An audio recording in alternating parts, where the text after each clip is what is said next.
নমস্কাৰ, মোৰ YouTube channel মিনৰটেকলৈ আপোনালোকক আদৰণি জনালোঁ। মই ICDS কেছৰ জৰিয়তে এগৰাকী অংগনবাদী কেন্দ্ৰই কেনেকৈ ঘৰলৈ নিয়া খাদ্যসমূহ প্ৰয়োজনীয় নথিসমূহ ইয়াত পূৰণ কৰিব পাৰি মই ইয়াকে দেখুৱাবলৈ লৈছোঁ। প্ৰথমে আমি সমাজ কল্যাণ বিভাগৰ যোগেদি দিয়া এণ্ড্ৰইড মোবাইলৰ স্ক্ৰীনলৈ গৈছোঁ। স্ক্ৰীনলৈ গৈ এতিয়া ইয়াত আমি এটা স্ক্ৰীন দেখিলোঁ, এপ। এই স্ক্ৰীনখনত আমি কিছুমান এপ দেখিলোঁ। ইয়াতে আমি কম কেয়াৰ LTS এই এপটোত আমি ক্লিক কৰিলোঁ। ক্লিক কৰাৰ পাছত এনেকুৱা এখন স্ক্ৰীন আমি দেখিলোঁ। ইয়াত তিনিটা ৰঙৰ আমাৰ ঘৰ দেখিলোঁ। ইয়াত ICDS কেছ ডেমো অভিযান চলাওক ইয়াত আমি টাচ কৰিলোঁ, কিয়নো আমি ICDS কেছৰ জৰিয়তে আপোনালোকক ডেমো দেখাব বিচাৰিছোঁ। গতিকে আমি এই ডেমো অপশ্যনটোত আমি ক্লিক কৰিম। গতিকে ডেমো অপশ্যনটোত আমাৰ এই গ্ৰীণ কালাৰ ঘৰটোত আছে।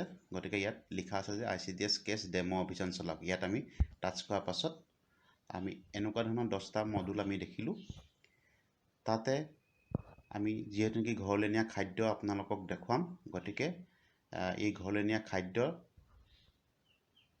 অপশ্যনটোত আমি ক্লিক কৰিলোঁ। ক্লিক কৰাৰ পাছত ইয়াৰ পৰিয়াল ব্যৱস্থাপনাত আমাৰ এওঁলোকৰ নাম, এই শিশুকেইজনৰ নাম ভৰ্তি হৈ আছিল। গতিকে ইয়াত অট'মেটিক এই শিশুকেইজনৰ নাম আমাৰ ইয়াত ওলাই যাব আৰু ইয়াৰ অভিভাৱক অনু চেতিয়া হয় এই শিশু দুটাৰ।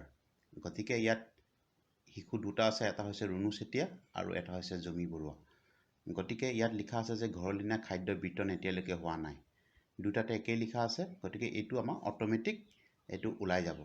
গতিকে আমি এতিয়া কি হ'ল, আমি এই ৰুণু চেতিয়া শিশুটোত আমি ক্লিক কৰিলোঁ।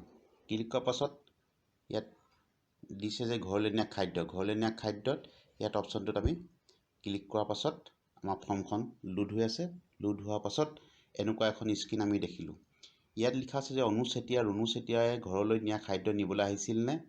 যদি আহিছে বুলি লিখিব। এই অপশ্যনটোত আমি ক্লিক কৰিব লাগিব। গতিকে ক্লিক কৰি ওপৰৰ কাৰ্চিনডালত আমি ক্লিক কৰিলোঁ। তাৰপিছত নেক্সট ফৰ্মখনলৈ গতি কৰিলোঁ। তাৰপিছত ইয়াত লিখা আছে যে অনু চেতিয়া ফৰ ৰুণু চেতিয়াক পৰিপূৰক আহাৰ দিয়া হ'লনে? তাৰমানে ৰুণু চেতিয়াৰ কাৰণে অনু চেতিয়াক অভিভাৱকক পৰিপূৰক আহাৰ দিয়া হ'লনে বা আহিছিল নে? কিমান দিনৰ বাবে পৰিপূৰক আহাৰ বিতৰণ কৰিলে? 25 দিনৰ কাৰণে দিলোঁ, এমাহৰ কাৰণে দিছোঁ। গতিকে 25 দিলোঁ। তাৰপিছত প্ৰত্যেক দিনা নিয়া খাদ্যৰ পৰিমাণ, যিহেতু নেকি এইটো নৰ্মেল মানে স্বাভাৱিক শিশু হয়, গতিকে ইয়াক স্বাভাৱিক অপশ্যনটোত আমি ক্লিক কৰিলোঁ। ক্লিক কৰাৰ পাছত এই গ্ৰীণ ঘৰটো দেখিছে, ইয়াত সমাপ্ত হৈছে বুলি লিখা আছে। গতিকে আমাৰ যিহেতু নেকি তেওঁক খাদ্য দিয়া হ'ল আৰু প্ৰয়োজনীয় নথিসমূহ পূৰণ কৰা হ'ল, গতিকে আমি ইয়াত সমাপ্ত হৈছে অপশ্যনটোত আমি ক্লিক কৰিলোঁ। ক্লিক কৰাৰ পাছত আমাৰ এই ফৰ্মখন আমাৰ সম্পূৰ্ণ হ'ল। নেক্সট ঠিক তেনেকৈ ৰুণু চেতিয়াৰ ক্ষেত্ৰতো এনেকৈ আমি আগবাঢ়িব লাগে।